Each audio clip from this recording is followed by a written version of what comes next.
అర్ధరాత్రి అంతా నిశ్శబ్దం. ఘడియారం టిక్ టిక్ అని శబ్దం చేస్తుంది. అప్పుడే నిద్రలోకి జారిపోతాం. అదే సమయంలో మొదలవుతుంది ఒక భయంకరమైన కల. చుట్టూ చీకటి, ఎక్కడ ఉన్నామో కూడా తెలియదు. వెనుక నుంచి ఎవరో నడిచొస్తున్నట్టు, పాదాల శబ్దం. తిరిగి చూసే ధైర్యం లేదు, కానీ ఆ శబ్దం మాత్రం దగ్గరకి వస్తూనే ఉంది. పరుగెత్తాలని చూస్తాం, కానీ కాళ్ళు కదలవు. గొంతు నుంచి మాట రావడం లేదు. కేక వేయాలని ప్రయత్నిస్తే గాలి కూడా బయటకు రావడం లేదు. అప్పుడే ఎవరో చెవిలో మెల్లగా చెబుతారు, నువ్వు నన్ను మర్చిపోయావు. గుండె వేగంగా కొట్టుకుంటుంది, ఒళ్ళంతా చెమట. కళ్ళు తెరవాలని ప్రయత్నిస్తే కళ్ళు తెరుచుకోవు.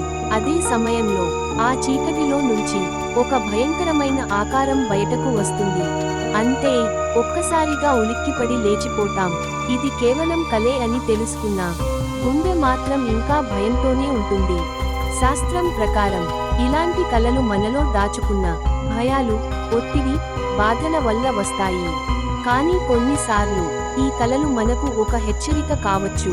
అందుకే మీకు ఇలాంటి భయంకరమైన కలలు వస్తుంటే మీ మనసుకు విశ్రాంతి ఇవ్వండి. నిద్రపోయే ముందు భయాన్ని కాదు, శాంతిని ఎంచుకోండి. లేదంటే ఈ రాత్రి కూడా ఆ చీకటి మళ్ళీ మీ కలల్లోకి రావచ్చు.